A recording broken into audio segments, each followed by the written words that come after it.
He pledged, quote, "There will be no Israel in 25 years," end quote. 70 years after the murder of 6 million Jews, Iran's rulers promised to destroy my country, murder my people, and the response from this body, the response from nearly every one of the governments represented here has been absolutely nothing. Utter silence. Deafening silence.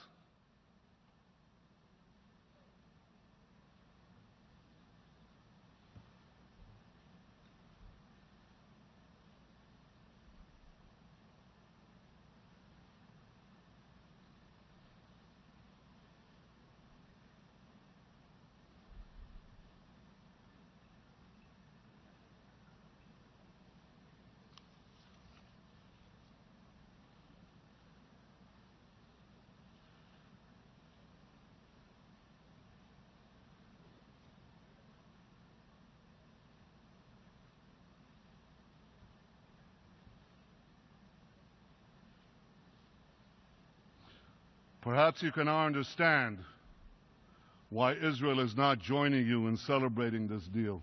Ultimatum on Iran over its nuclear program, using some surprising methods to illustrate his point.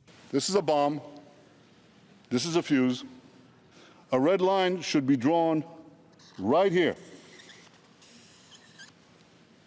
Before Iran completes the second stage of nuclear enrichment necessary to make a bomb.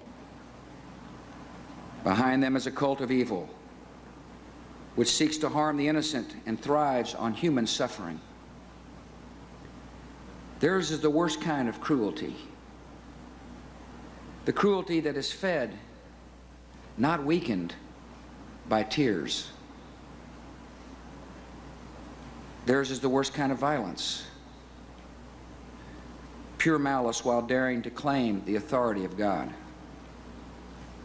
We cannot fully understand the designs and power of evil.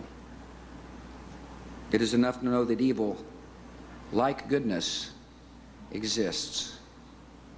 And in the terrorist, evil has found a willing servant. Evil has found a willing servant.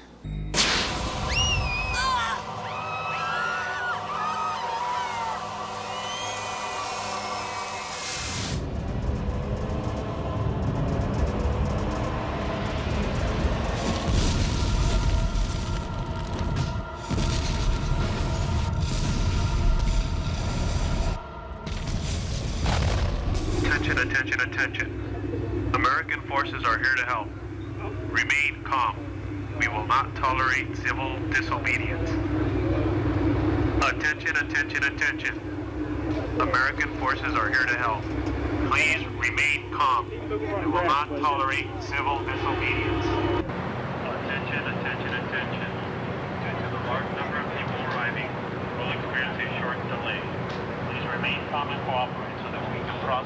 to the camp faster. Hey, hou ook de dak in de gaten. Wat? Dak? Niet die op dak, niet die op dak. Nee, maakt niet uit. As a hostile act. The technologies are what makes you nauseous. In the past, in a situation like that, she might have been shot. In the future, we want to give our Marines non-lethal options where they can say, no, she's not armed, maybe threatening, but I don't want to kill her, or I don't want to kill him, or them. Use your sound wave rifle, I guess you could call it, and down they go. Got him in prison, huh? Now you're going to see an execution.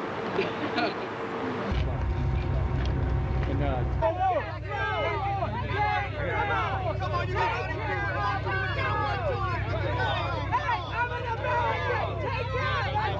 Let's go! Let's go! People dying in line! Give me one more. Back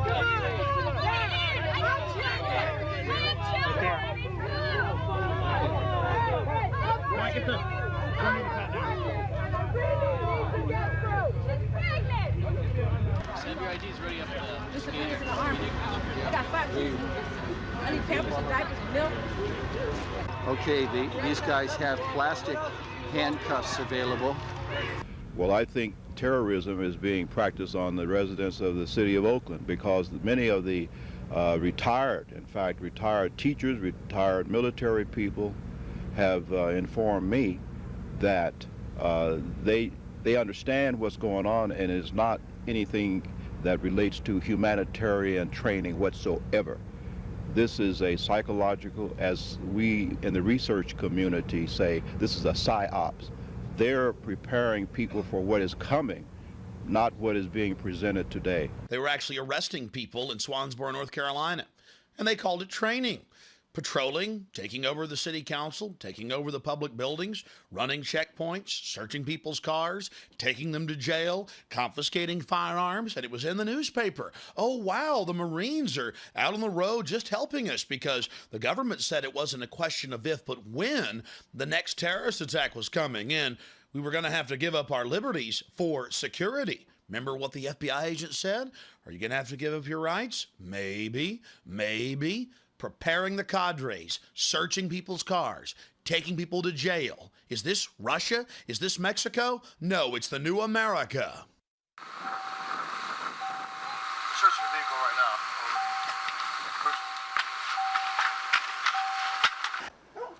now. Imagine Marines in your backyard, in your front yard, walking down your streets in the middle of the night. Well, you're a patriot, aren't you? Well, I certainly am, but this is a deadly, dangerous precedent that's being set. They're brainwashing our military. Here's an article from February 2002 as we make this documentary. Marines are occupying multiple cities in the continental United States with the local police, again, searching houses, searching cars, doing a mock takeover.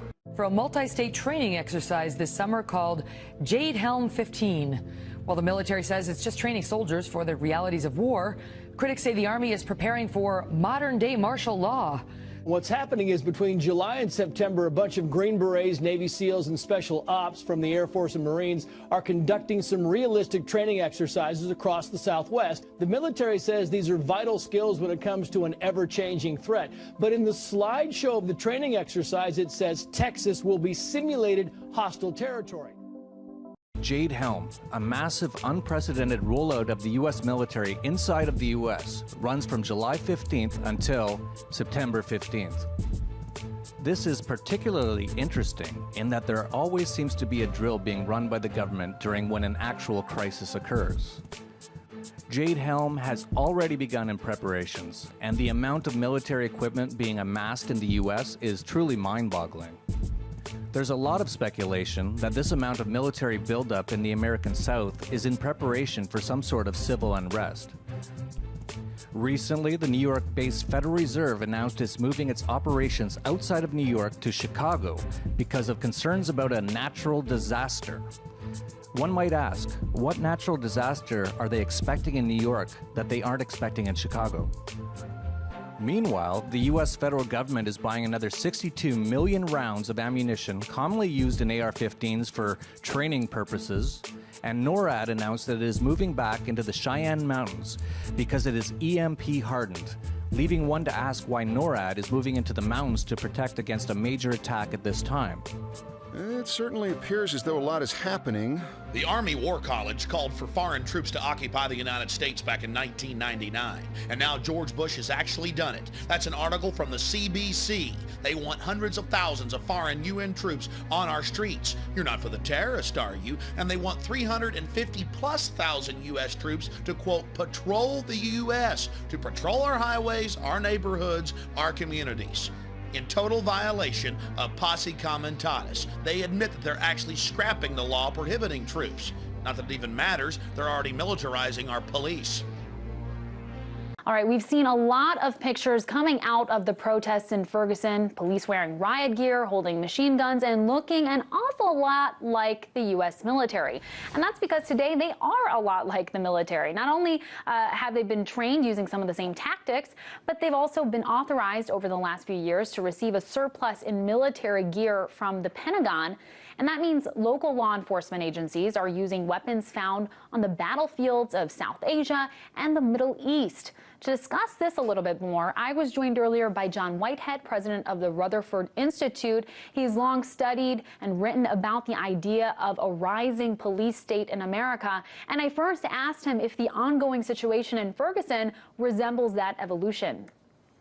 Of course, yeah. Everything you're seeing from the military gear on the so-called policemen, who they look like military personnel, by the way. They do not look like policemen, to the military vehicles, the high-tech rifles, all the things you're using. Yeah, it's a culmination of a long process that began quite a while ago, but has really accelerated over the last 5 or 6 years. And we're seeing pictures of police officers and events that many feel resemble a military operation in Iraq or Afghanistan. What brought us to this point where local police forces are resembling our military in the way that they look and their actions? Well, first of all the equipment that's been given out basically free from the Pentagon, Department of Homeland Security. I mean, the Department of Homeland Security is giving out MRAPs to local police departments. They're mine-resistant armor protection vehicles that they use in Afghanistan. They're basically tanks. The other thing that I talked to policemen who are concerned about this is the training. They're training policemen now very militarily in the police academies across the country, and actually SWAT teams are studying with military units. The other factor is that a lot of returning veterans from overseas are becoming police officers. So what you're getting is what the founding fathers, Madison, George Washington, all warned about a standing army. They say never do this because they experience what would be the tyranny of a standing army. Used to, when you approached a policeman in America, he had a brown outfit on and maybe a firearm. Sometimes they weren't armed. Now you're seeing them with high-tech rifles. You have the Department of Homeland Security arming themselves with hollow point bullets, which violate international law, but Social Security Administration buying hollow point bullets and passing them out to 41 locations across the United States. Things have definitely changed. We do have a standing army now. It's the local police working with federal agents. And in some of the cases we're involved where people's homes get raided, it's local police working with federal departments like the FBI and Department of Homeland Security, and they're all decked out in this military gear.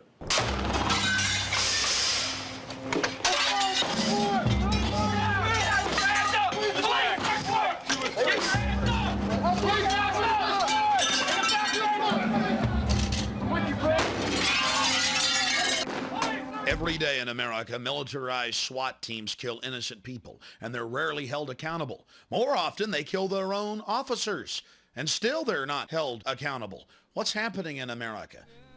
My name is Sergeant Charles Dyer, and I'm a United States Marine, an Oath Keeper, and a constitutional patriot. I entered the Marine Corps in 1998 at the tender age of 17. Back then, I was piss and vinegar and ready for a fight, I guess. I didn't care about politics. I was all about following orders and doing what I was told and fighting for freedom across the globe, I suppose, as any young Marine would. I'm actually very new to the resistance movement. I've probably only been awake with the situation for maybe the last year or so. Welcome to Lexington, the cradle of American liberty. So perfect timing with the first big Oath Keepers meeting coming up on the Green in Lexington, where it all started in 1775, April 19th. We went to Lexington Green. What we were there to do was just to let people know about Oath Keepers and what Oath Keepers were and what it was to keep an oath and not just take an oath, because there's a big difference between that. Pledging my life.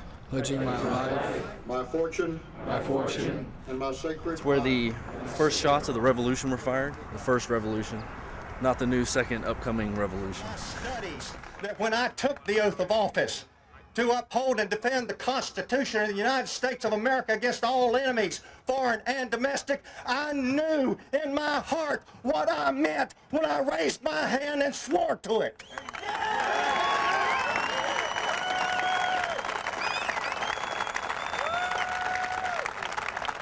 We see the need to stand up and say, hey, look, I get letters all the time from people that are terrified and concerned and worried that the military is going to be used against them. And I saw that during Bush. There were Democrats who were upset about that, and rightly so. Looking at the rhetoric of the Bush administration, Now you got Obama in there, and now you've got people on the conservative side who are waking up. And the reason why they're so afraid is because they all understand that power has grown so much, and the constraints on government has been eroded so much that they are all vulnerable. When one guy's in charge, then the other guys are terrified. When their guy's in charge, then they're terrified. With every successive month that follows, more and more people wake up to the two-puppet system. There's a puppet on the left, a puppet on the right. Wait, it's one guy holding both puppets. I don't like that guy. The real wild card here are the demonstrators. We just don't know where this is going to go. While they were peaceful today, there's a lot more anger among those demonstrators than is evident. You talk to them today, they're pretty angry people. So that's the big wild card. Hey, Mr. Gerger, can we talk to you for a second? Where are you from? I'm Alex Jones. I have a TV show in Austin. I make documentaries. Just a few questions about the convention. Yeah, well, is there a camera or are you? Yeah, right there, just about. Yeah, but I just want to get your permission first. Here. Okay, it's local. I've got. No, I understand. Just about a minute or two. Okay, great. We're talking to David Gergen, and he has advised several presidents, and of course has written quite a few books, and is I would call you a political pundit or researcher. Commentariat, over the hill, whatever. Okay. How long have you been in New York? About 4 hours. What do you think of this circus? Well, I haven't seen all the protests yet, but I've never seen as much security for a convention as we have here. And it's, the city's almost closed down. I think it's remarkable. I think it's an unfortunate turn for politics that we have to have this many police around. There's been a lot of news articles and reports saying that there's a heightened risk of terror attacks. Do you think that's? Do you think there's a chance of that, or comments? Well, listen, they just arrested, I think, or broken up some plot allegedly to somebody wanted to blow up subways. Yeah, I think it's a very real danger. And you've got Madison Square Garden is sitting right, basically on top of a train station, and Boston Convention was right on top of a train station. Yeah, I just have to remember that trains are very accessible, vulnerable. And that's what happened in Spain. They went after trains and they blew some trains up, and it wasn't very expensive. So I think there's that danger, but I think the police are on top of it. They're treating this as a special security event, which means there's not only the obvious police around, but believe me, there's a lot of private stuff going on here. Okay, one last question. I read a Washington Times article many years ago where you had a comment about the organization, and then now it's been in the Wall Street Journal, it's been in a lot of different newspapers, and that's the Bohemian Grove. And back in, 1996, when you joined as a Clinton advisor, the Republicans were criticizing you, what about Bohemian Grove? And then you countered them by saying, hey, I don't run around in the woods naked. What did that mean? Here is the before-mentioned Washington Times article where he said, I didn't run around naked like they do. I don't know what quote you're referring to. I'm not aware of any quote like that. Listen, I am a happy member of the Bohemian Grove. I like the folks who come there, and it's really inappropriate for me to talk about the group beyond that. Thank you. Have you been there for the ceremony with the cremation of care?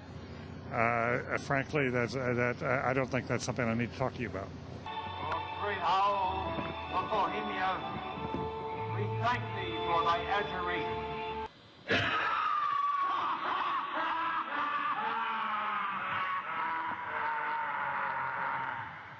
Have you been there for the ceremony with the cremation of care? Frankly, I don't think that's something I need to talk to you about. Really? That's right. Well, I'm Alex Jones, and I snuck in there in 2000. I'm the guy that blew it wide open and got the video. It's been on national TV. Well, I disrespect you for that. You do? I do. But it's a lot of big public officials going in there. Don't we deserve to know? You took I don't know anything about you, and I don't know anything about your film. But if you go in there with an understanding, you violated that understanding by releasing that film, and I don't respect you for that. Really? But we have public officials. I'm sorry. You took an understanding when you went in there that you would not do that film. And did you have an understanding when you went in there? No. Did you crash it? Yes. Yeah, and it has no trespassing signs there too, doesn't it? No, they put them up after. Oh, I'm I just sorry. walked in. I'm sorry, sir. I've been there before. I know what the circumstances are, and I'm sorry you violated the understandings. That was not a gentlemanly thing to do. But what about the ritual? Is the ritual genuinely?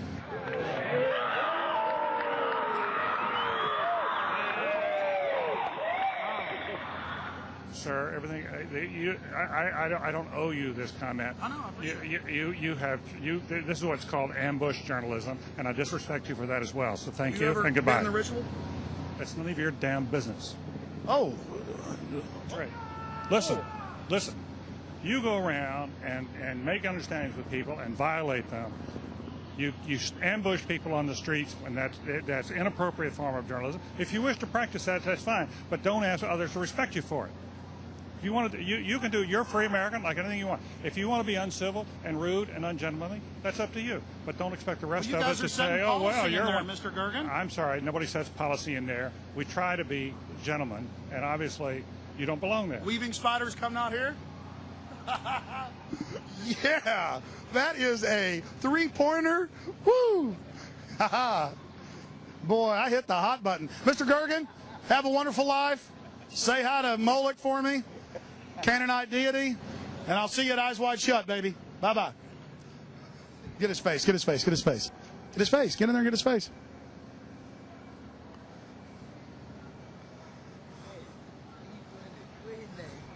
David Gergen. David Gergen says that we're angry? The real wild card here are the demonstrators. We just don't know where this is going to go. While they were peaceful today, there's a lot more anger among those demonstrators than is evident. You talk to them today, they're pretty angry people. So that's the big wild card. Thank you and goodbye. The ritual? That's none of your damn business. It's none of your damn business. Oh. That's right. Listen. Just look at him. That's a face keeping a lot of secrets. He's got some stories to tell. And remember that Washington Times article? It talked about all the other organizations that he resigned from. It mentions the Trilateral Commission, the Council on Foreign Relations, all of them groups dedicated to setting up a world government and destroying American sovereignty. As soon as Congress acts on this bill, the men our intelligence agencies believed helped orchestrate the 9/11 attacks can face justice. The bill would also provide clear rules for our personnel involved in detaining and questioning captured terrorists. The information that the Central Intelligence Agency has obtained by questioning men like Khalid Sheikh Mohammed has provided valuable information and has helped disrupt terrorist plots, including strikes within the United States. For example, Khalid Sheikh Mohammed described the design of planned attacks on buildings inside the U.S. and how operatives were directed to carry them out. That is valuable information for those of us who have the responsibility to protect the American people.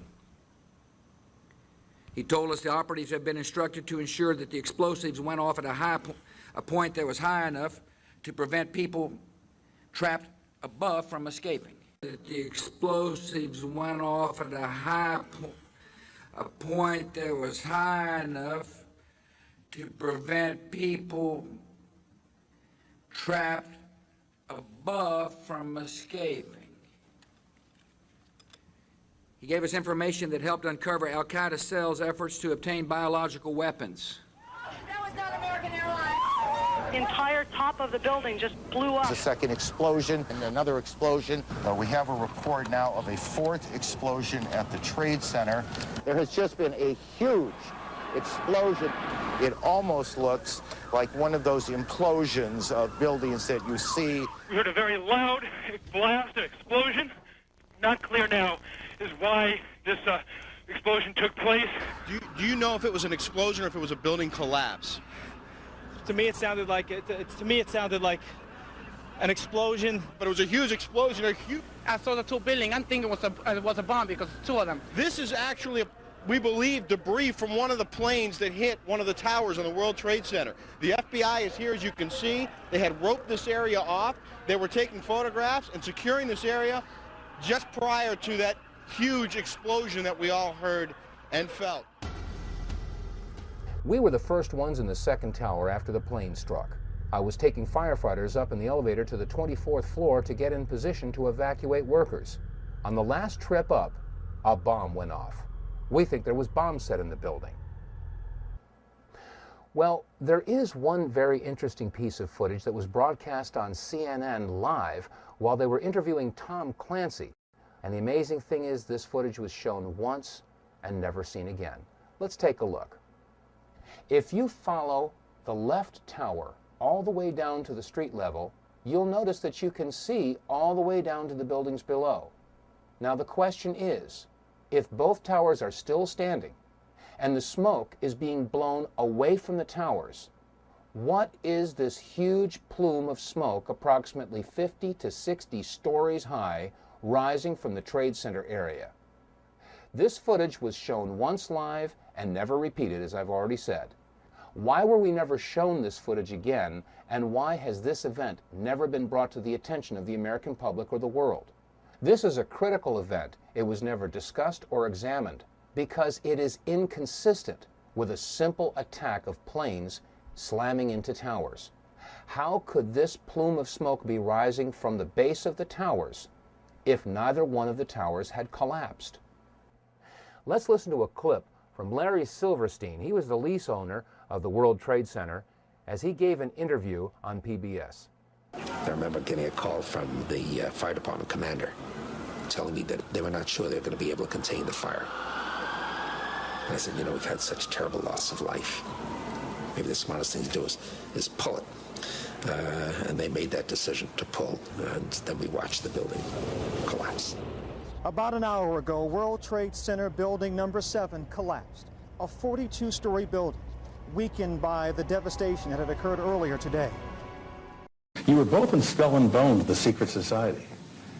It's so secret we can't talk about it. What does that mean for America? The conspiracy theorists are going to go wild. I'm sure they are. I don't know. I haven't seen the web. Number 322? First of all, he's not the nominee. And, look, I look forward... Are you prepared to lose? No, I'm not going to lose. You both were members of Skull and Bones, a secret society at Yale. What does that tell us? Not much, because it's a secret. Is there a secret handshake? Is there a secret code? I wish there were something secret I could manifest. 322, a secret number? There are all kinds of secrets, Tim, but one thing is not a secret. I disagree with this president's direction that he's taking the country. We can do a better job, and I intend to do it. By the turn of the century, there was already a 10 to 15-year waiting list. Presidents from Howard Taft to Herbert Hoover were on the membership roster. Not to mention, later, famous war general Dwight D. Eisenhower, later to become president. The roster of the Bohemian Club reads like a who's who of the elite. Look at this photo taken inside the Grove back in 1963. There you'll see Ronald Reagan. And sitting 2 people over from him, later to become president, Richard Milhouse Nixon.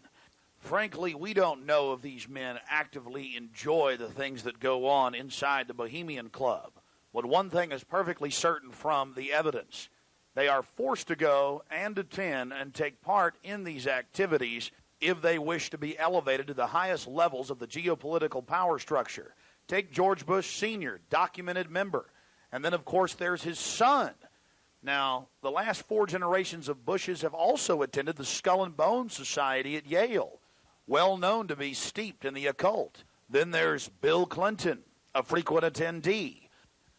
Upon closer inspection, the entire federal government at the highest levels is infested with Bohemian Club members. And it doesn't stop there. America's private run-for-profit Federal Reserve Bank, from its very inception in 1913, has been run by prominent members of the Bohemian Club. Central Bank Chairman Alan Greenspan was seen leaving the Bohemian Grove only 1 month before he was appointed chairman of the Federal Reserve. He had to be a made man, to be a member of the most powerful cabal on the planet. Historical records are clear from major universities. The Manhattan Project was planned and instituted and run from the Bohemian Club.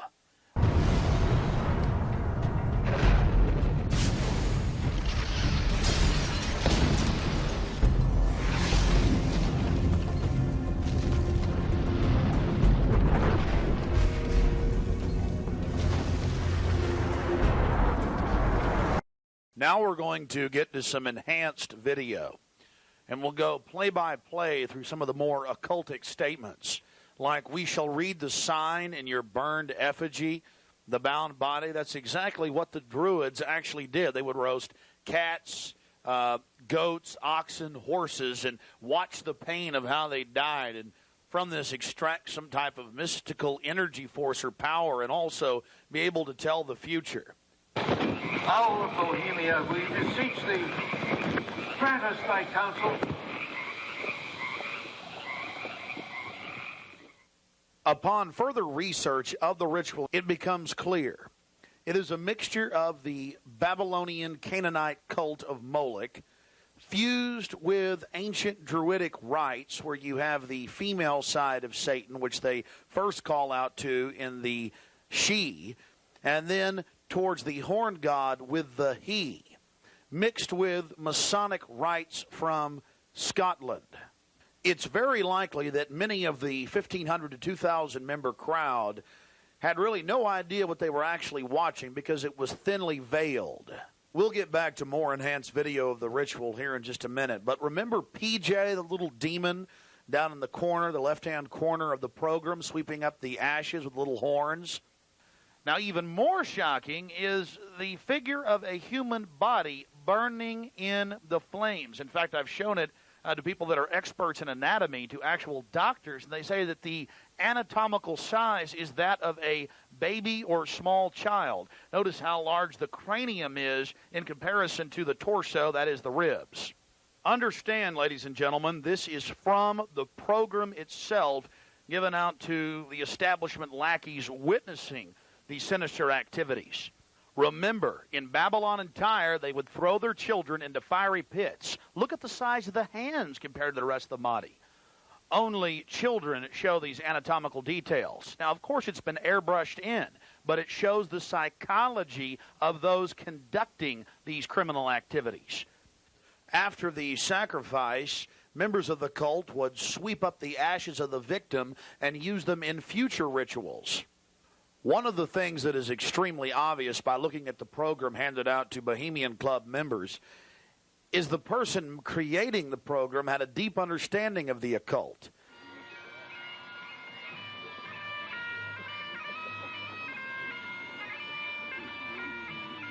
Thy malevolence which would pursue us here has lost its power under these friendly trees.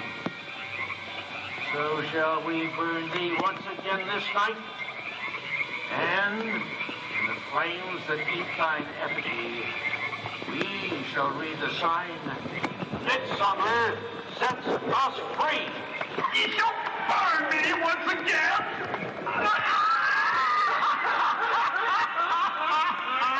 Now but leave flame, which hither ye have brought from regions where I reign. Ye fools and priests, I spit upon your fire.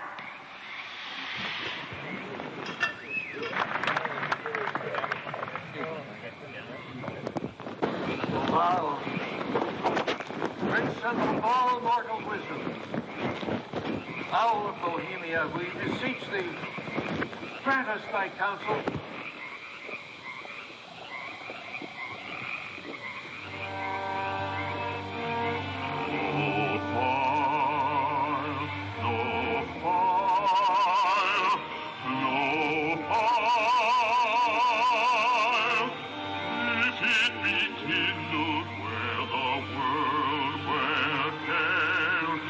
Nourished on the heights of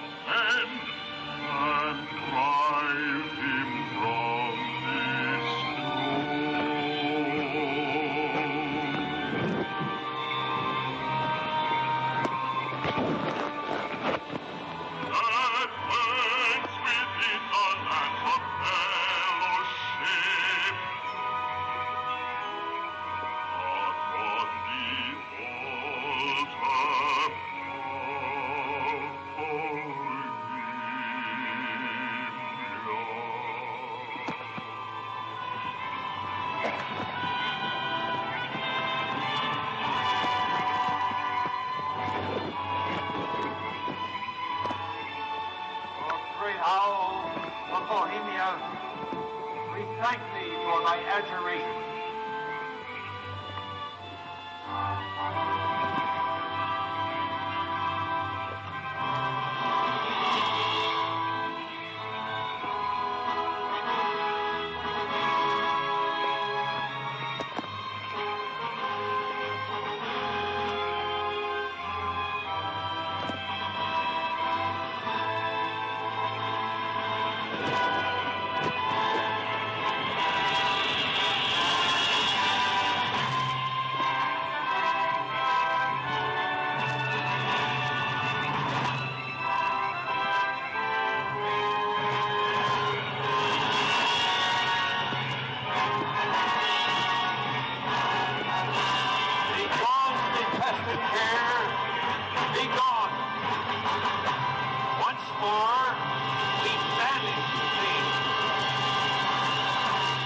Begone, dull care. Fire shall have its will of thee. Begone, dull care. And all the winds make merry with thy ducks. Hail, fellowship's eternal flame. Once again, midsummer sets us free.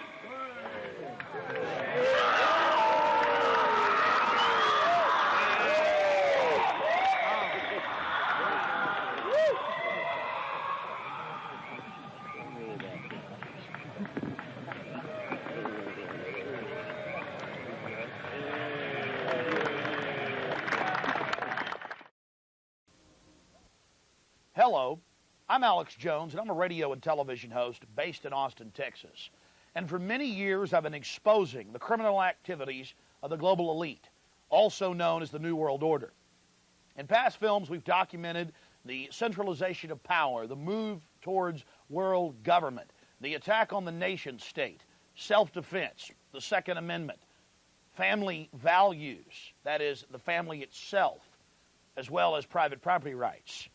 But time and time again in my research, I come, well, eye to eye with something that's even hard for me to believe.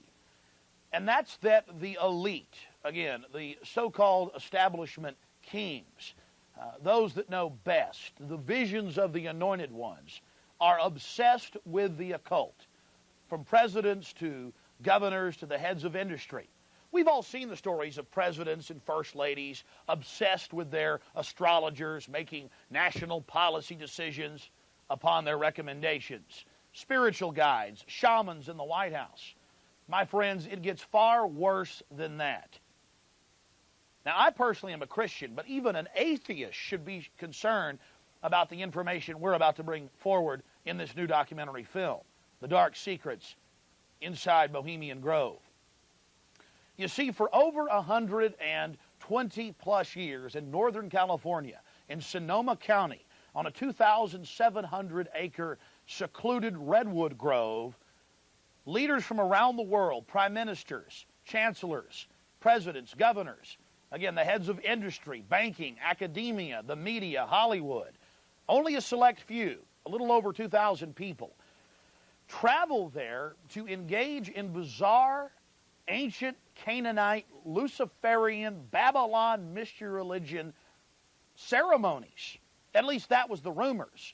And so I went to the library and got on the internet and saw many of the mainstream news articles admitting that world leaders do indeed go there, and they fly into San Francisco and other surrounding cities and drive out into the rural hills and mountains of Northern California, and that these stories have been coming out that they worship some 45-foot stone owl god. And then I began to read some of the documentation on this Moloch character of the Old Testament, mentioned many times in Leviticus. That's in the Bible. Why are world leaders traveling to the middle of nowhere to worship this thing? To have world leaders engaging in this type of sickening behavior. Oh yes, there's much more to come. Mock human sacrifices, they claim, just shocks the very foundations of what Americans believe their leaders to be. And then to have it intimately connected with world government. It doesn't make a lot of sense until you research history. All throughout history, spanning back into the midst of the beginnings of civilization, we see world leaders from the empires of old, from the Aztec kings and priests to Babylonian leaders to ancient Rome, engaging in twisted behavior. Could it be that when you have all the power and all the women and all the money and all the lands and all the art, you have to do something new? You have to go against the basic grain of humanity. You have to get off in a sick way. Israel was using white phosphorus against the laws of war. It's legal in open areas as screen for troops, but illegal under the Geneva Convention for use against civilians. Human Rights Watch concluded that the Israeli military fired white phosphorus repeatedly over densely populated areas, even when its troops weren't in the area and safer smoke shells were available. As a result, civilians needlessly suffered and died.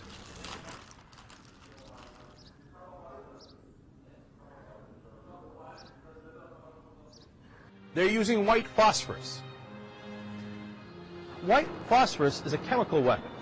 For those of you who don't know, when it meets oxygen, and here's the funny thing about Earth, it's surrounded by oxygen, it produces a white smoke that then falls down on whoever's underneath it, that burns your skin. But it doesn't just stop at the skin. It keeps going on a lot of occasions until it hits bone. It causes second-degree and third-degree burns for sure. It is outlawed by the Geneva Conventions, but the clever folks in Israel and the United States, because we use it in Iraq, and Israel used it earlier in Lebanon, have come up with an exception. Oh, don't worry, we're not using it as a weapon. If we did, of course, that would be a war crime. Instead, we're using it as a smoke screen or illumination. Oh, you didn't have any other ways to light up the sky, and so you chose to use a poison gas instead. Yeah, I would go for a different way of going about that objective. That was the excuse we mainly used in Iraq. The Israelis are saying, no, it's just a smoke screen so our soldiers can come in. Well, your soldiers wouldn't want to come in because then their skin would be burned off. Using gas, can you believe it? Using gas, white phosphorus gas. I've seen it in action. In 1982, when Israel invaded and occupied Lebanon, besieged Beirut, began to reduce it to rubble and ash, I visited the hospitals where the children were breathing white smoke from the white phosphorus that was burning within them. That's what it does. When you ingest it, you can't get rid of it. It cooks you, it bakes you to death. They should enforce international law and call for an end to the occupation and take practical steps throughout Europe to compel Israel to abide by international law.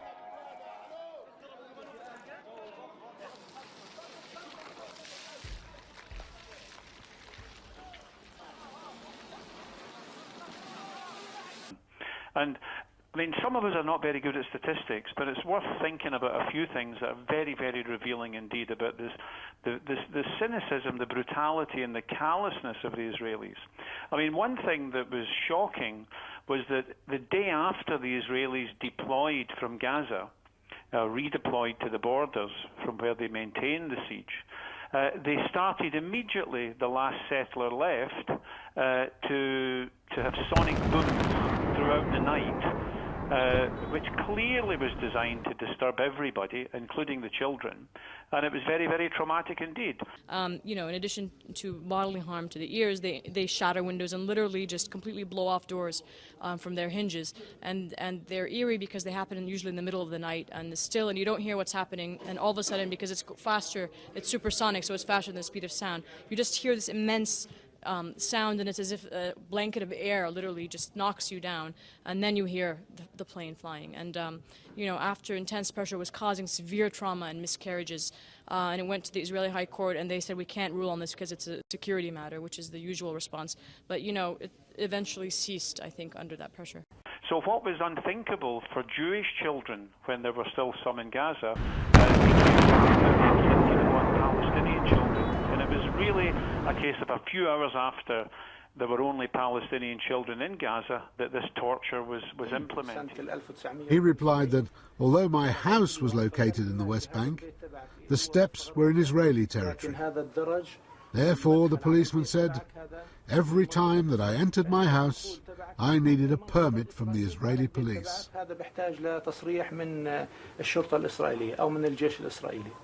So every time you come up your own front steps, you are officially breaking the law?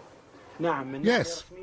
So every time we go in or out of the house, we are officially breaking the law as far as the police are concerned. And when we use those steps to try and visit that house over there, we are officially breaking the law. But just I want to confirm. First, the Israelis gave you permission to build this house. No. Yes. They gave me permission for that. Secondly, having given you permission, you can't have permission now to go into your own house through your own front steps without breaking the law. Yes, for sure. It's a mad world.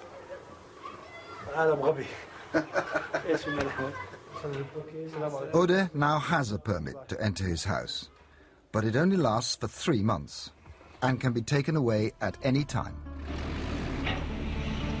One of the most brutal aspects of Israeli policy in Palestinian East Jerusalem is house demolition.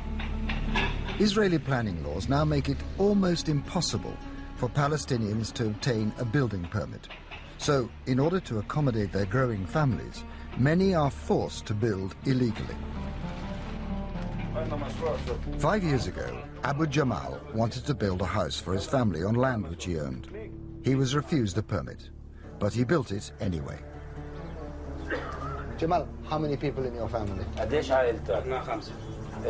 people. 5. And you're not allowed to live in your own house? We've been told to close the house by the end of this month. And Israel governs this one state very skillfully with 3 different sets of laws. You have the laws that govern people like myself, Israeli Jews, who can come and go and say what they please. Pretty much a democratic state for all purposes. You've got the laws that govern the Palestinians who are citizens of Israel, and there are over 30 laws in the law books that discriminate against them specifically, and you've got an entire culture of discrimination against them that is deep-seated and deep-rooted in Israeli society. And then you've got the laws that govern the Palestinians in the West Bank and Gaza, and this is really at the pleasure of the Israeli army. If they want to destroy, they destroy. If they want to arrest and beat, they arrest and beat. If they want to torture, they torture. If they want to kill, they kill. And Palestinians have no recourse. This is the reality. There's an education system, the Zionist education system. Like Judith alluded, my sister just wrote a book about it. She's an educator that teaches racism in a very subtle way. There's a bureaucracy, an entire bureaucracy, that is dedicated to making life impossible for Palestinians through all kinds of restrictions and permits and requirements that are absolutely uncalled for and unnecessary, but are all given and provided under the guise of security. And then you've got the Israeli army, which I like to refer to as one of the best trained, best equipped, best fed terrorist organizations in the world. And yes, they have generals and they have nice uniforms, but their entire purpose is terrorism. Jerusalem City Council has ordered Jamal to prepare the house for demolition. He now lives in a tent in the garden. How will you sleep? Your wife and yourself here? The 2 boys over there, and we sleep here, and my daughter over there. Jamal, how do you feel about this? What is your wife? We are all frustrated. We have paid a lot of money to the council, to the architect and the lawyers, and it's all been a complete waste. No doubt I don't understand all the intricacies of the situation, but it is, in its effect, as you see here, inhuman. It is stupid. It is generating in the hearts of these people an implacable hate. And I wonder, and I worry, where that will end. There is only one word for a policy like this, and it is racism masquerading as bureaucracy. The intention is very simple. It is to ensure that the Palestinian community, who have lived in Jerusalem for centuries, maybe even for millennia, are now driven from their land by a bureaucracy that is discriminatory and inhumane. On the 5th of June 1967, the Middle East was plunged into war.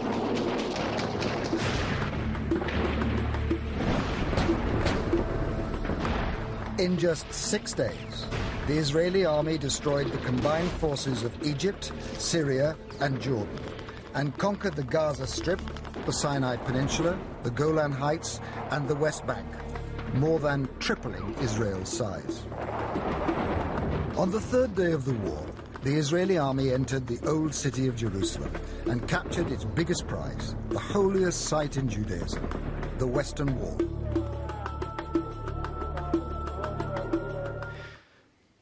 People talk about the fact that this conflict, the conflict in the Holy Land, the conflict between Israelis and Palestinians has been around for so long that it's really not something anybody can ever solve.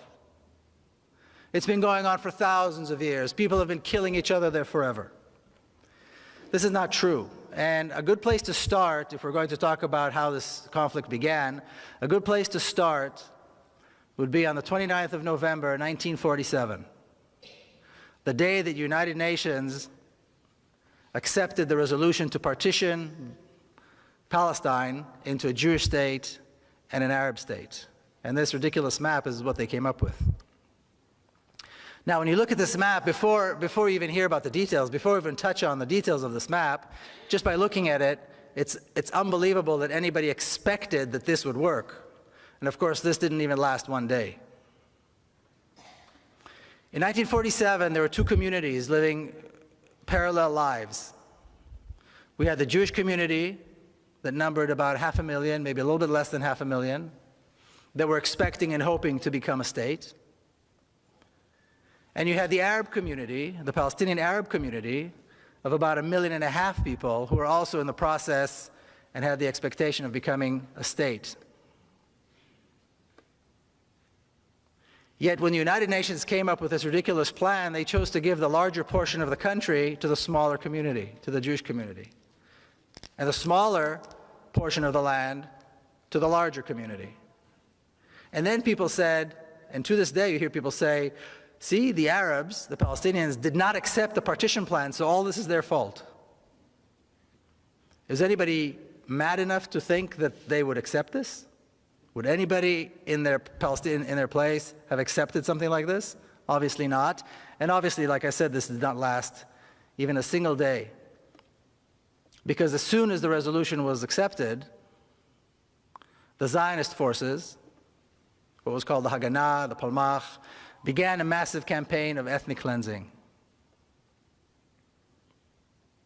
Now, the story that we hear, the myth that we're told about 1947, and I heard it once again today, earlier today, at the Seattle Times, is that in 1947, after the United Nations finally recognized the right of the Jewish people to have their own state, the Arab armies attacked, intending to destroy this fledgling state, this young Jewish community. And this is only several years after the Nazi Holocaust. Yet somehow, between the end of 1947 and the end of 1948, the Zionist forces were able to conquer almost 80% of the country, destroy over 500 towns and villages, including schools and mosques and churches and homes, and exile almost 1 million people within a 12-month period. How did they do this if they were being attacked by massive armies from the outside? But once again, when we look at the facts, we realize that in 1947, the Jewish community, the Zionist community, had quite a substantial military force. They had a force of close to 40,000 armed men, and well-trained, well indoctrinated. My father was one of them. There was no equivalent on the Palestinian side. The Palestinians have never had a military force. To this day, the Palestinians have never had an army or a military force. There was no equivalent of the other side. The Arab armies, such as they were, didn't enter the war until late in May of 1948. Much of the ethnic cleansing had already taken place. The war had been taking place for over 6 months by then. So, of course, this is a myth. This is a myth that nobody takes the time to investigate and question. But once again, the reality that in a 12-month period, so much was done exactly because that is exactly was the purpose of these Zionist forces.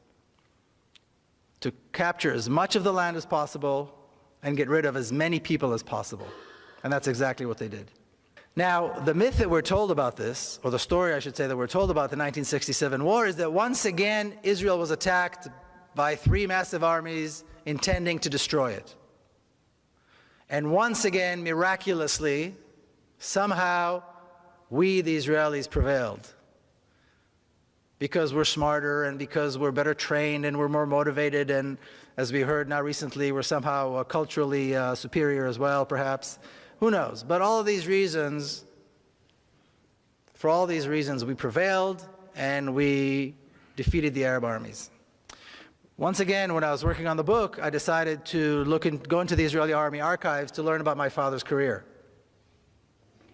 Like I said, he had a very, very interesting military career.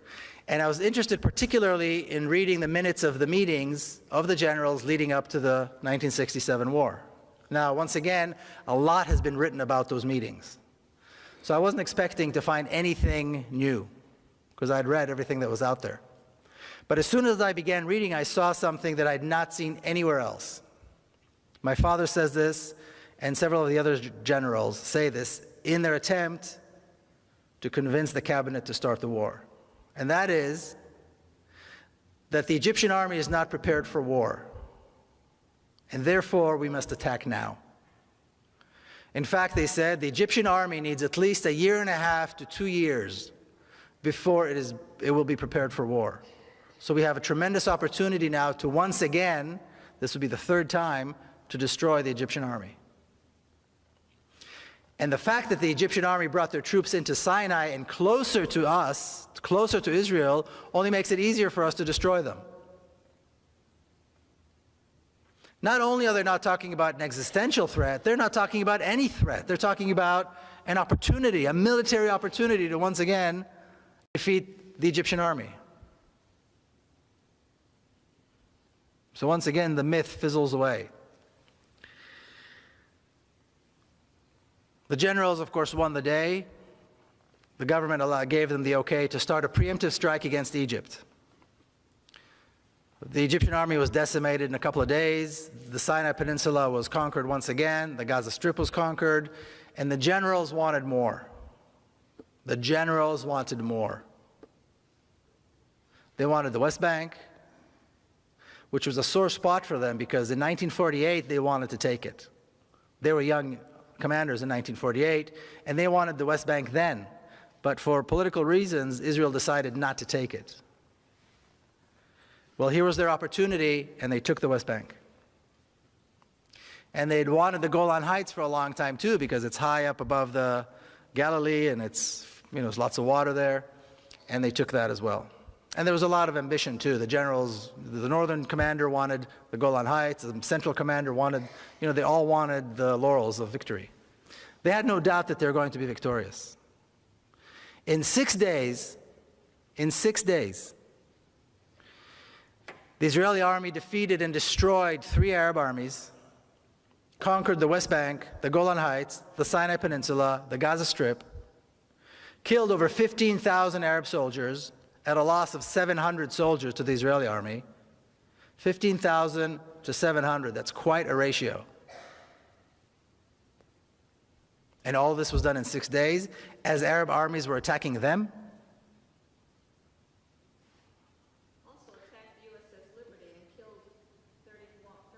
True. That's another one of those stories that nobody talks about, the USS Liberty, that's right.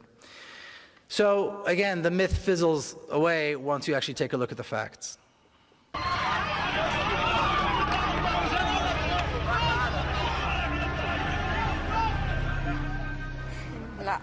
Gwyn Lewis of the United Nations Commission for Humanitarian Affairs is compiling a report about the effects of 40 years of Israeli rule on access to Jerusalem for Palestinians. So this is what you have to walk through. If they have any suspicions about you, they take you into a separate room, and there's a soldier there who will search you. So what happens here? So here we go in one by one for them to check our IDs. Take off your camera. Don't take picture, hello. You're not allowed to take pictures. Right. Okay. Don't take pictures. You're not allowed to go through. Go on, guys. Off you go. Since 2002, the Israeli government has been building a massive barrier over 430 miles long to separate Israelis from Palestinians. In Jerusalem, it's a 25-foot concrete wall that now cuts off the surrounding Palestinian villages from their city. Describe to me what the effect on the city of all this is. The Israeli authorities control all movement to the city. So it means that access to the religious sites, which are very important for Jerusalem, I mean, it's the holy city for both Christians and Muslims, is becoming increasingly difficult. Palestinians can't get to East Jerusalem anymore without a permit. If you've been to Kalandia or any of the major checkpoints, you see the sign. It's about the size of one of these walls. It's a massive sign. And as you can see, it's white letters over a red background, which usually means danger. And of course, it's in Hebrew. And what the sign says is that this road leads to Area A, which is under Palestinian control. An entry to Israelis into Area A is forbidden. It's life-threatening, and it's a felony. And if you notice, there are 2 exclamation marks. So if you're not scared yet, the 2 exclamation marks will probably do the trick. Now you'll also notice that unless you can read Hebrew, this is irrelevant. It's only true if you can read Hebrew. And I've been going right through these checkpoints and right through that sign every single time I go visit my friends on the other side of the wall. And what's interesting is I always see the same thing. From the very first time all the way to today, it's been several years, every time I cross that wall, every time I cross the sign, I see the exact same thing. I see traffic jams. I see children going to school, which is probably the most common sight in Palestinian areas, is children coming and going to school. I see people going to work. I see shops. I've yet to see the Palestinians that want to kill me. I've yet to see the Palestinians ready with machine guns and tanks and F-16s ready to bomb me because I'm an Israeli. I've yet to see that. And I know that many other Israelis who do this haven't seen it either. And with time, I began to realize that this sign has nothing to do with security. The wall has nothing to do with security. The massive armed Israeli forces along the road have nothing to do with security. The terrorizing and harassment that Palestinian Israelis go through when they go through Tel Aviv airport, the humiliating process that they have to go through, they have to endure every time they decide to leave and go overseas, has nothing to do with security. It has everything to do with racism, with hatred, and with a deep desire to keep us apart, to keep me privileged and them with no rights. That's the name of the game. That's what it's all about. Earlier in the week, we spent some time in the Church of the Holy Sepulchre in Jerusalem's Old City. We encountered hundreds of pilgrims and tourists from around the world. But out of the hundreds of those tourists, we only encountered one Palestinian family. Sana came from nearby Ramallah with her 2 daughters and her sister. I came to visit the Holy Sepulchre and to light candles. The difficulties that we face are going through Kalandia checkpoint. We spend 2 or 3 hours until we pass, even with permits. It's hard to obtain permits. We visit Jerusalem al-Quds once a year.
איך אני אגיע בזמן? באוניברסיטה העברית יש לי פסיכומטרי היום. כל יום ככה, שעתיים. שיהיה לך בהצלחה. שיהיה לך בהצלחה. מה הנושאים? גם מה מדברים איתנו? מדברים משהו כמו שאנחנו כמו חיות, כמו זבל, ככה הם מדברים איתנו. ככה.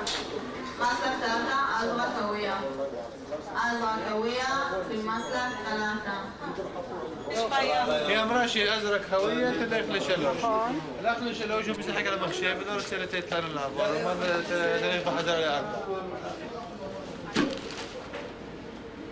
مسلك ثلاثة أزرق قوية עוד פעם? מה, עושים צחוק מהעבודה? כל הזמן עושים להם את העבודה.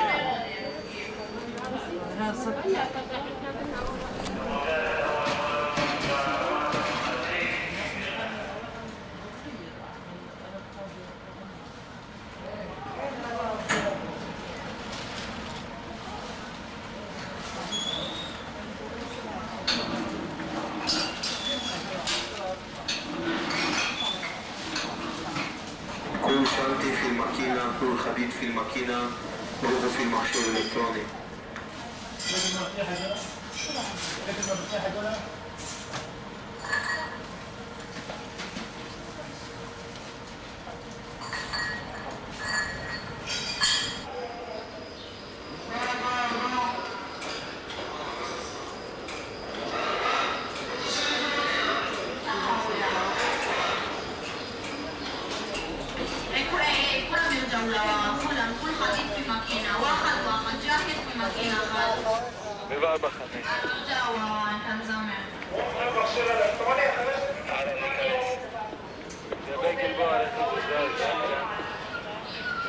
Palestinians in the occupied Palestinian territories cannot enter the city unless the Israeli army issues a permit. In a telephone conversation with the deputy mayor of Beit Jala, Nader Abu Amsha said that the encroachment of Israeli settlements and the separation barrier are to blame for the dwindling numbers of Palestinian Christians in Beit Jala and Bethlehem. There is no specific discrimination against Palestinian Christians as opposed to Palestinian Muslims. It's a shared suffering.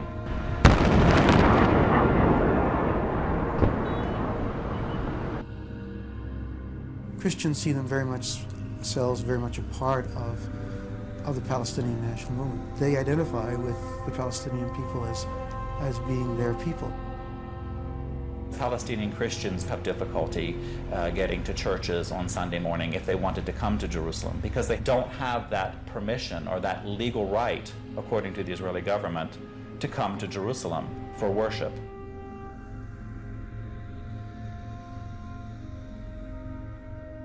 This I picked up in a home of a wonderful Christian family in Beit Jala.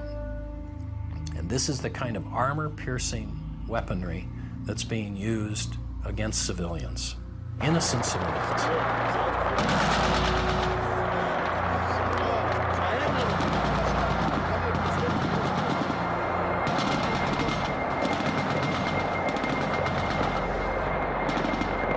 But the Christians here have to live with exactly the same sorts of annoyances and frustrations of occupation as their Muslim neighbours.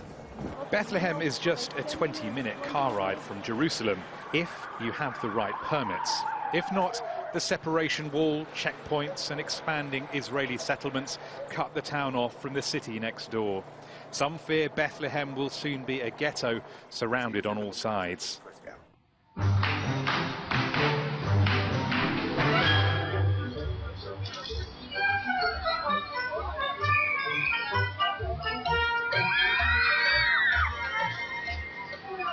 But for Pastor Hagee's followers, the crusade for Israel is a family-friendly affair. A 3-day carnival in the sunshine, and merchandising for Israel too. We'd hoped to speak to some of those here about their support for the cause, but the pastor's people instructed us we could only interview church officials.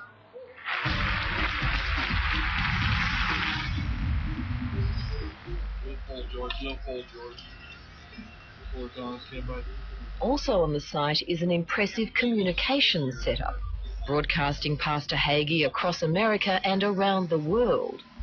According to his website, he's seen weekly in an astonishing 99 million homes. Briefing night.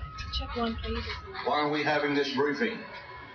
Because America and the Western world are facing the greatest crisis in our history, and many people are not aware that the crisis has even begun. Pastor Hagee is also the author of 10 bestsellers, most recently The Jerusalem Countdown. Some view his seeming enthusiasm for military action in the Middle East as an attempt to hasten Armageddon or the end of days. Ladies and gentlemen, welcome to the second annual Washington-Israel Summit of Christians United for Israel.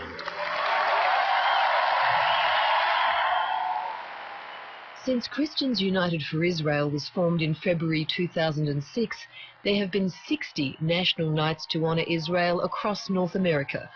Now Pastor Hagee has brought the show to Washington, D.C., rallying his troops, more than 3,000 of them, for an assault on Capitol Hill. Divine order. We're going to Capitol Hill to visit the offices of every senator and congressman, saying that for the first time in America's history, Christians and Jews are united. We are silent no more.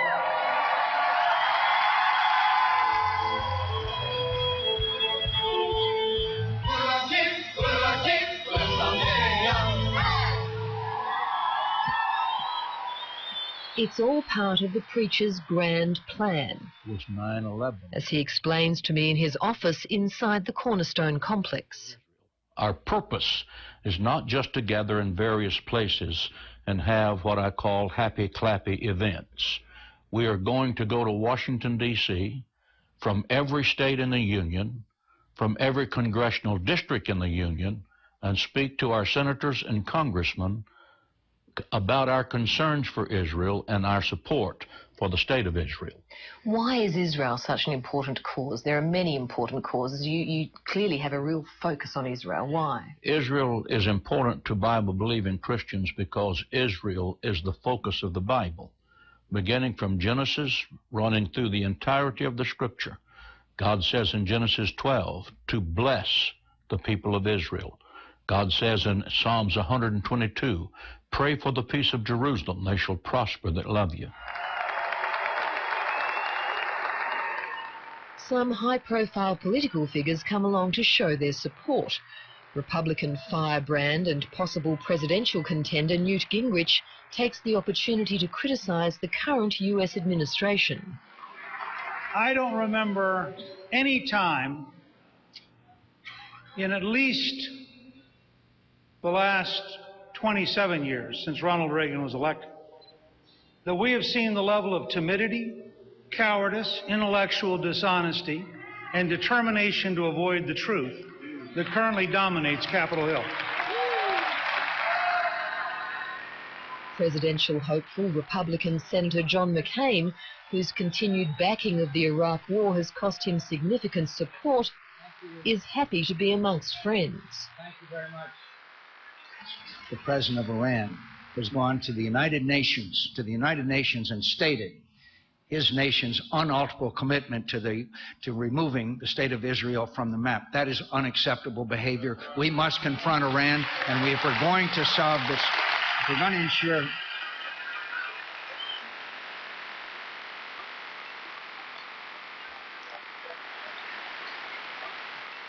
and the Iranians cannot, as our president has stated time after time, as our president, who I'm proud of, has stated time after time, has said, we will not allow Iran to acquire nuclear weapons. And that is the end of the day, my friends.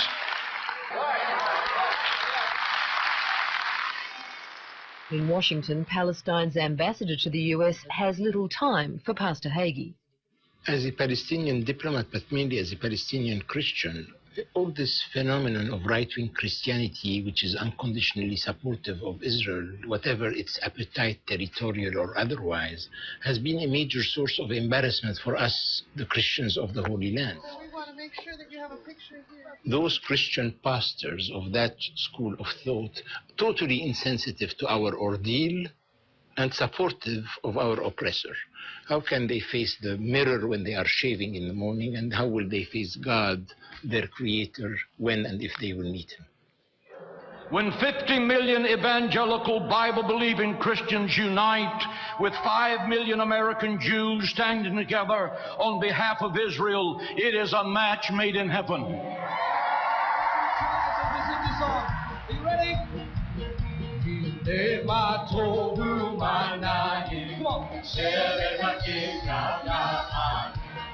Pastor Hagee and his followers may feel an urgent need to use their numbers and their voting power to influence US policy, but the fact is there is already strong bipartisan support for Israel in America.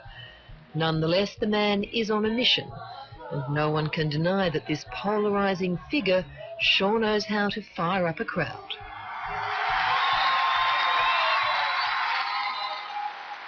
When Hezbollah terrorists threaten to wipe out the state of Israel, we will not be silent.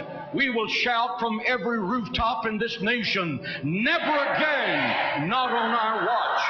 Christian Zionists like John Hagee believe that God will rain fire down on our country, will somehow punish our entire nation for being insufficiently kind to the state of Israel. Zionist-friendly Oxford University Press says in our Bible that the whole country will be considered in sin, and we will be in line for judgment from God if we are not properly friendly to the nation of Israel. And remember, there was no Jew in the time of Abram. There was no Israel at the time that Schofield penned the original notes, and it is doubtful that Cyrus Schofield would have even understood the enormity of the evil purpose for which his book was written. It was to have the most prominent Zionist publisher in the world, and it would deify a country that did not exist and would be born of force 40 years after his death. Dr. F. Furman Curley, he was the head of graduate studies at Abilene Christian University. In 1983, he wrote a short book entitled The Middle East Crisis in Biblical Perspective, in which he takes sharp issue with those he calls Israel First Millennius and Christian Zionism's evil fruits of perpetual war in the Middle East. He names Hal Lindsey and the late Jerry Falwell as radical Zionist prophets who would help nudge the U.S. into endless war with Islamic states. Dr. Curley explained why. When the concept of Armageddon, as in Revelation 16:16, is raised, those who believe in a literal war at Armageddon often feel that Christians should work to start this war and should vigorously participate in it. Those in particular who view this present situation as Armageddon believe that Christians should support Israel with vigor, and they urge our government to take an active part in the conflict in the Middle East. Curley saw Christian Zionist support for Israel's brutal occupation of Palestine as a precursor to more wars in the Middle East, and concluded, one needs to be absolutely certain that the doctrine he follows is God's and not of men before he advocates a doctrine that would put the blood of other men on our hands. He explains the neo-Christian love affair with war as a religious fixation, stating, whereas Christians must pray for peace in the Middle East, premillennialists must pray and work for World War III so Armageddon will come. They cannot pray for peace in the Middle East. هذا غرفة حجة مسكين عطيله أنا أخذتها معي هذا زوج أمي طلع إيش بقيني يضربوا فيه ضرب في قلب الباب بالكلاشنات بقيني يفتحوا الباب والخزانات بالكلاشنات إطلاق نار كلهيته بقيني يخبطوا فيه مش فتح طبيعي يعني كلهيته كلاشنات وطخ نار بقيني يفتحوا فيه تفرج على الغرفة تفرج هون إيش بقيني يسووا كلهيته الغرف هذا الحجة هذه يعني طول اليوم بضلها تقرا قرآن وتصلي وتعبد الله فكل غرفها والحمامات كتاب القرآن متاعاتها كلها بقين يشخوا عليهن ويبولوا عليهن هنا في الأرض. To the backyard. And I asked the Lord, why is that? And this is what I felt the Lord say. For the first time in their life,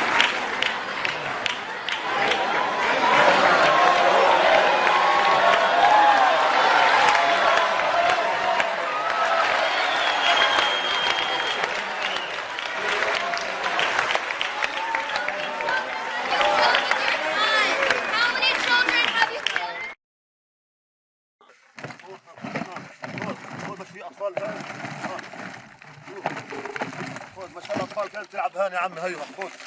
انا بقول لك بدبابات وصواريخ وصواريخ. هي صواريخ. هيو هذا اطفال بتلعب هان كانت. ليش هذا اليهود الدمر؟ خذ.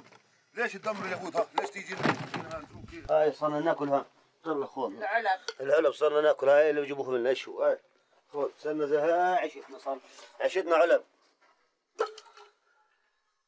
يلا عين الله. عشتنا علب صارت كلها. Israel's attack devastated much of crowded Gaza, but few families felt the wrath of the Israeli military more than the Samunis. 48 members of the same family were killed in one day.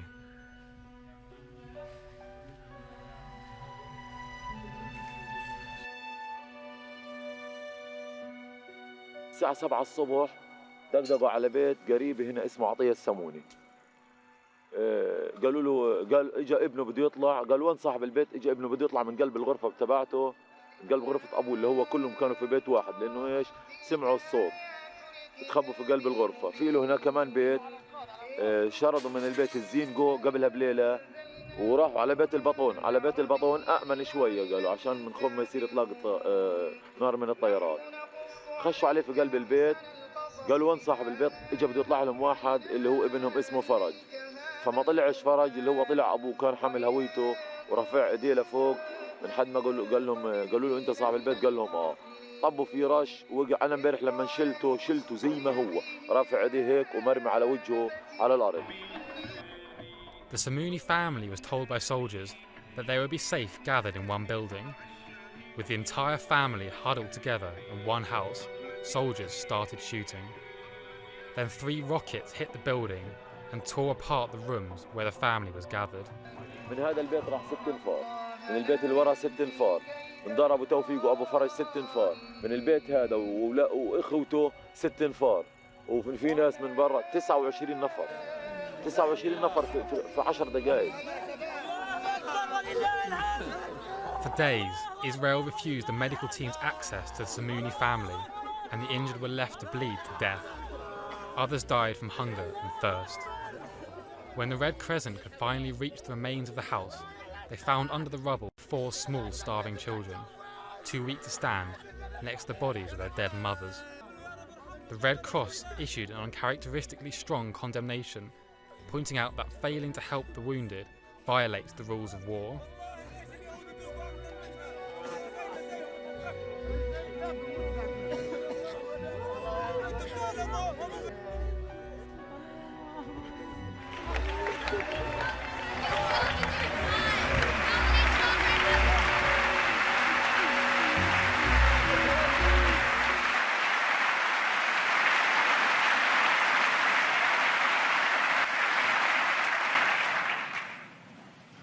My friends, standing up to Iran is not easy. Standing up to dark and murderous regimes never is. With us today is Holocaust survivor and Nobel Prize winner, Elie Wiesel.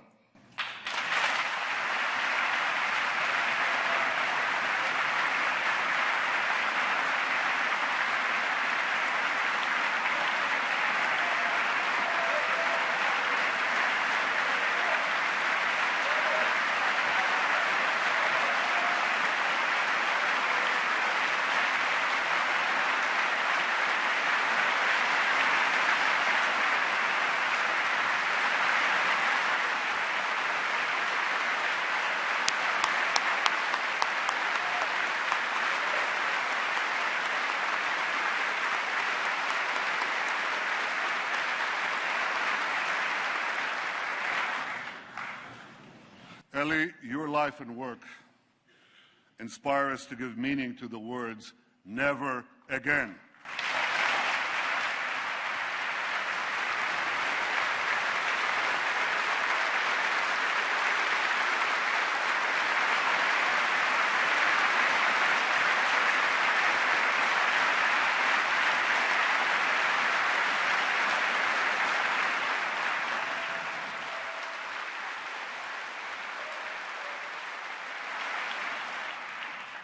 We are no longer scattered among the nations, powerless to defend ourselves. We've restored our sovereignty in our ancient home, and the soldiers who defend our home have boundless courage. For the first time in 100 generations, we, the Jewish people, can defend ourselves.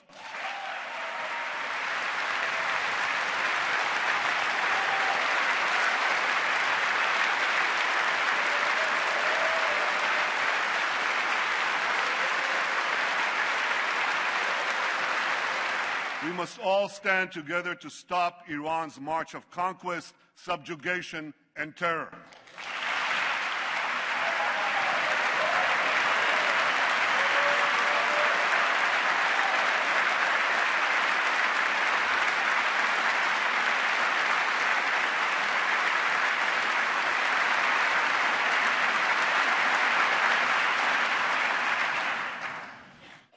The enemy of your enemy is your enemy.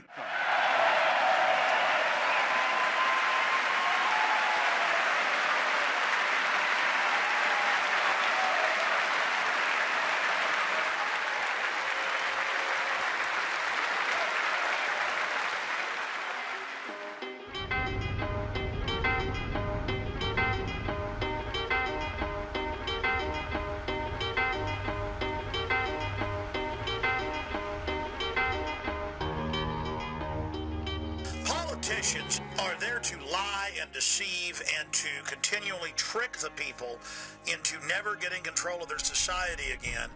They are there to keep the elites in power. They are there for the upper class to wage war against the middle class and the working class. It's the two parties teamed up against the people. Two wings on the same bird of prey. Instead of looking at the wings all day, let's talk about the head, the beak, the guts of this thing, its mind, its eyes, what it believes, what this bird does. Inside the Gonna be in a bed? Not in my bed. Recently, we've made some life-changing decisions. Президент Обама упомянул об одной из угроз – это ИГИЛ. Ну а кто помогал вооружать людей, которые в Сирии боролись с Асадом-то? Кто создавал благоприятный политический информационный климат? Кто подталкивал к поставкам оружия? А вы чего, разве вы не понимаете, кто там воюет? Там воюют наемники. В основном. Вы знаете, что там платят деньги? И они воюют там, где платят больше. Вот они вооружились, им платят определенную сумму. Мне даже называли эти суммы, которые им платят. The extremists posted these images online, indeed, claiming that they seized US-supplied hardware. And that's far from the only case, too, when American weapons appear to have ended up in the hands of Islamic State. We obtained this video showing the Iraqi military entering a warehouse abandoned by the jihadists. It was littered with US-supplied equipment. Over the border, too, last year in Syria, the US mistakenly airdropped weapons right into Islamic State's hands. The aid was meant for Kurdish forces that were bitterly fighting the terrorists for a border town at the time, but it all fell off course. Let's bring in Jeremy Salt to get some thoughts about this. He's a political analyst. Hi, Jeremy. Do you think Islamic State's advance would have been so successful without access to this US military hardware by mistake, by default? Let me just briefly revise the history of American blunders, so-called, over the last couple of years with regard to weapons ending up in the hands of the Islamic State. The first one was the one you mentioned, the accidental airdropping of weaponry into Islamic State-controlled territory, not once but several times.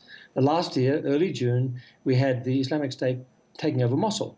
Now here we have a state which has the most advanced, most sophisticated global surveillance system of any country in the world.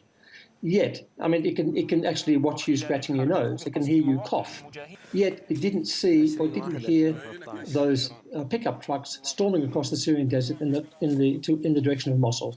Because when they got there, it was a massive American weaponry that they seized, including 2,300 Humvees and a massive weaponry and ammunition. Now, just more recently, we have exactly the same scenario played out in Ramadi. They take over Ramadi. They proudly kind of go in procession through the streets of Ramadi, a line of pickup trucks with men and machine guns that could have been obliterated from the air. So we have Mosul, we have Ramadi, We have a second siege of immense quantity of American weaponry. Now we have the third kind of scenario when the Islamic State storms across the desert in the direction of Palmyra. Now, are we seriously to believe the United States couldn't see them coming, didn't see those pickup trucks racing across the Syrian desert? I mean, they create massive plumes of dust for one thing. They get to Palmyra and they take over the city. So what explains all this extraordinary history of blunders? So we turn to the recent document released by the Defence Intelligence Agency in reply to Freedom of Information request. Now, this shows that back in 2012, the United States government knew and anticipated the possibility of a Salafist principality being established in eastern Syria. And it said that this was not inconsistent with American policy. And in fact, the rise of these groups, these Salafist groups inside Syria, was supported by all the governments that supported the Syrian opposition. Syrian state television said on Sunday that Israeli jets had bombed areas near Damascus in the town of Damaz near the border with Lebanon. Syria's state news agency said the strikes were a flagrant attack on Syria. The Syrian Observatory for Human Rights said that 10 explosions were heard near Damaz. I think most people would say the war on terror, i.e. from George Bush, didn't work out too well, if I can put it that way. And, you know, we had Obama wanting to end these stupid wars, and now, go up to the present, to this year, we have the war on terror 2.0. Well, if the first one didn't work out too well, why are we going to try it again? Go ahead.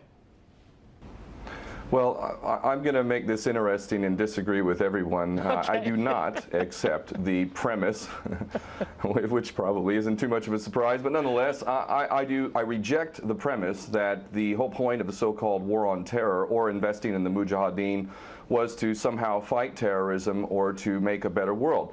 I would argue that if you really want to know what's happening with Middle Eastern policy, then you must read Oded Yanan's A Strategy for Israel in the 1980s. Now, in that document, which is pretty much being played out to a T right now and has been for many years, there were serious objectives for Israel. And Israel's main objectives were to expand and grow in line with the Greater Israel Project. And in order for it to do that, there would need to be an excuse to justify the expansion of Israel, and in order to do that, we would have to sow the seeds of sectarian hatred and violence in the region.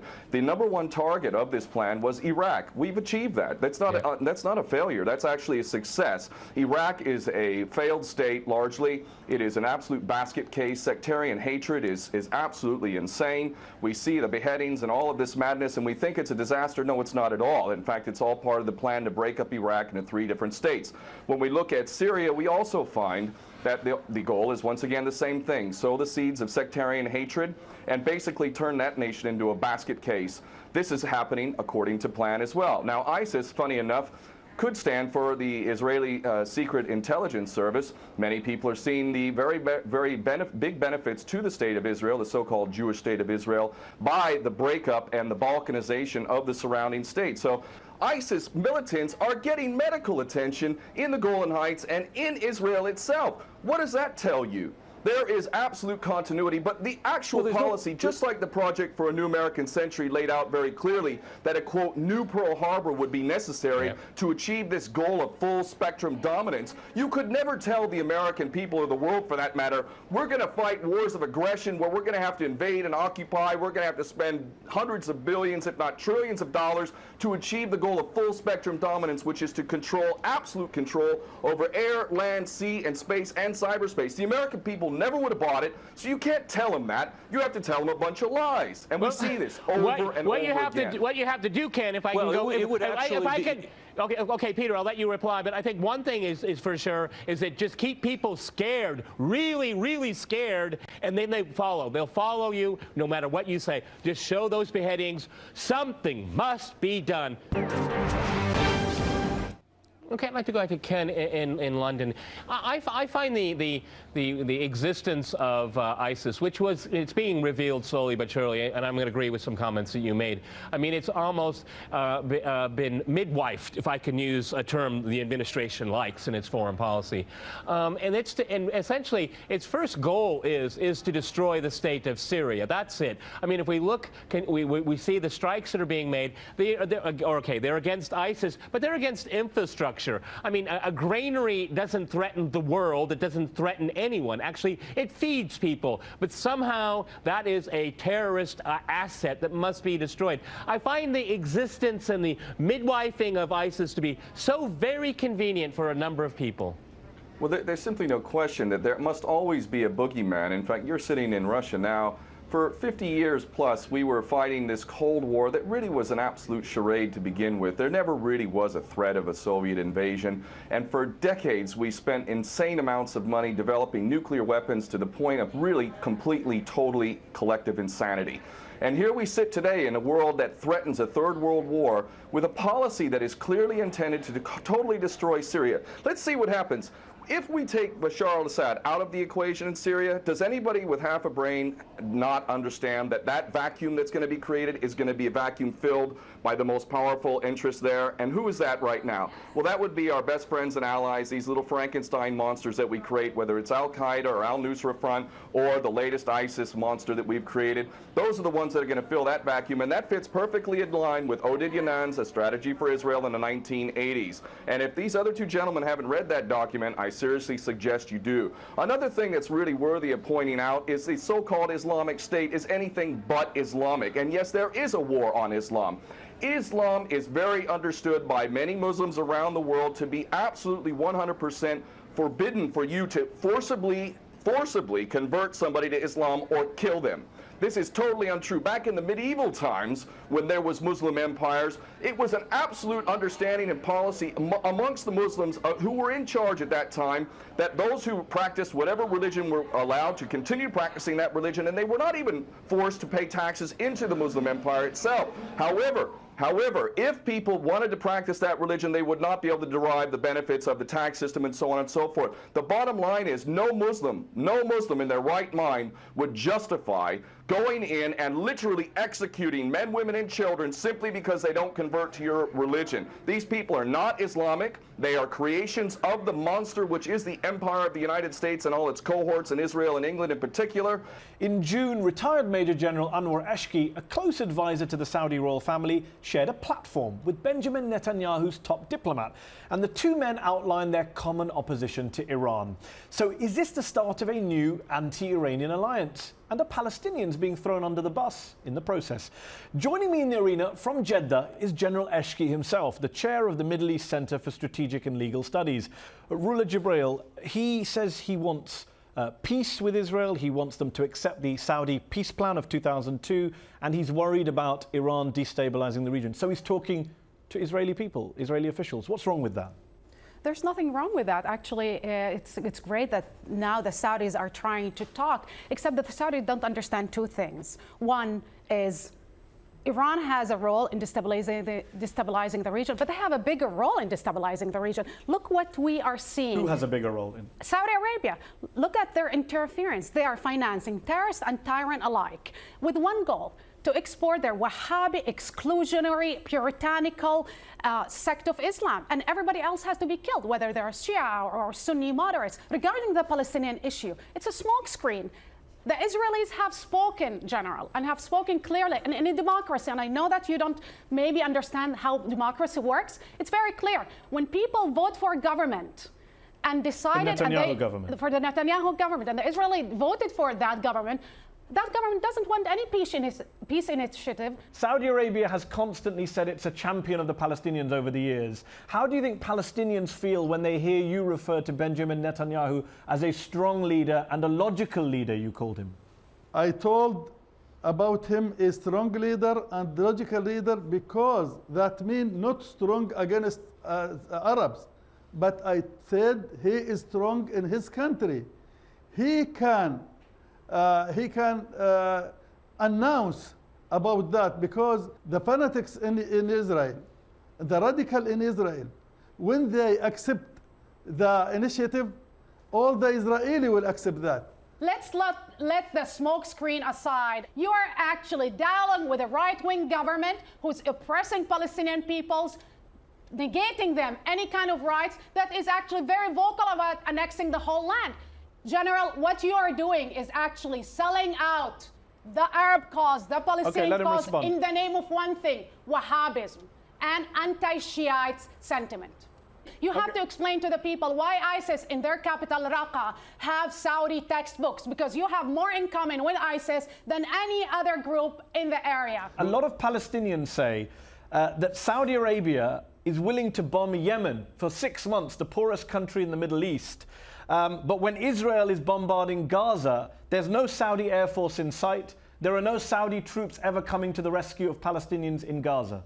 When we support the Palestinians with money, we want This them is to an insult, live, General.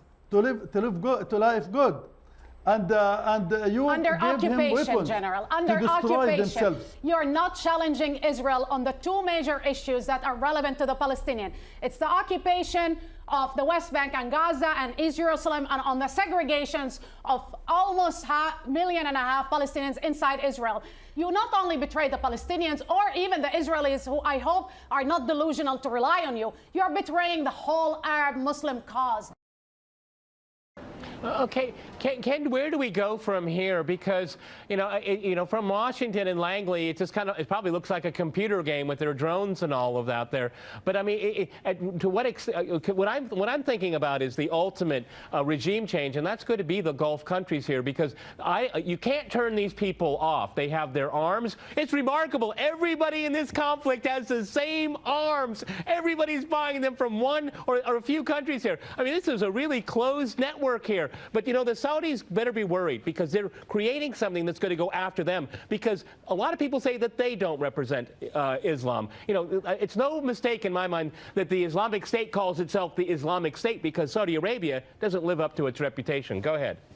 Well, there are very obvious solutions. One is to arrest the traitors in the U.S. Congress and White House who have sworn to uphold the U.S. Constitution, and somehow the American people have sat by while the president has afforded himself the power to execute anyone, anywhere, anytime, for any American citizen to be detained without any due process of law, no representation, incognito, and theoretically he could be condemned to death by a military tribunal in secret and executed. All of this operating under supposedly the United States Constitution. So all of these traitors need to be arrested first and foremost. When Netanyahu came to the Congress a couple years back, he received 29 standing ovations by these cowardly chicken hawk traitors. So the American patriots need to stand up and grab a pair and ultimately have some integrity and get rid of these traitors. Secondly, cut off all funding to Israel. Israel is a pariah state, a criminal state. It is committing active policies of genocide by the legal definition of the word according to Black's Law Dictionary. That country needs to be cut off right now. September the 27th, 2008, at 11:25 in the morning. What I refer to as the most shameful day in the Jewish history. The most shameful day in the history of the Jewish people. Israel began carpet bombing Gaza, and on the first day of what was to be a 21-day attack, they dropped 100 tons of bombs.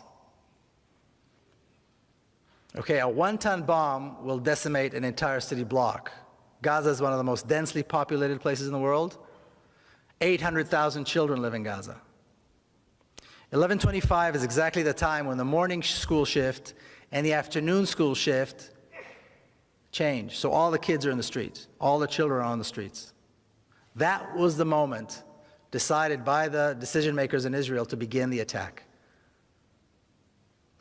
This was the first day of a 21-day slaughter that had absolutely no justification. If that's not terrorism, I don't know what is.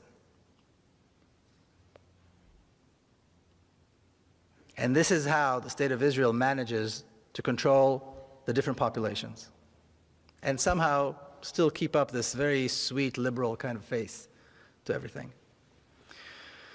But we still have to figure out how we go from here. And these people.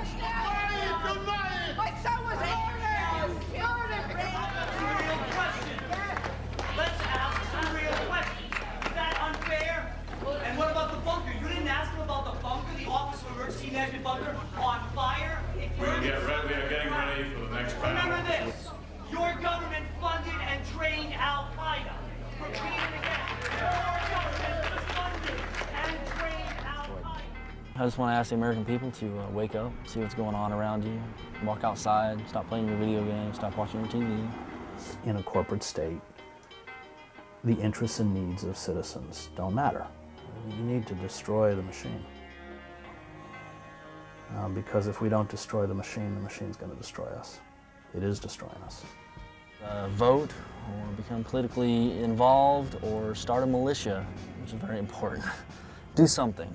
Do something to make yourself better and more prepared for what may be coming. Violence isn't going to work. Violence is a mistake.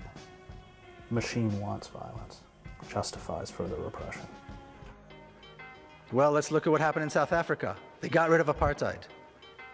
That is the example. What did they do in America? They got rid of the racist laws that existed in the South. Did the whites in South Africa want this, like this? Absolutely not. Did the whites in the southern states in America, here in the United States want this or like this? No. It was not done by consensus. But Zionism, just like racism, has to go. The Zionist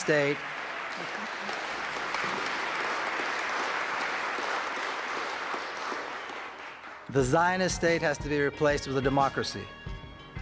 Equal rights.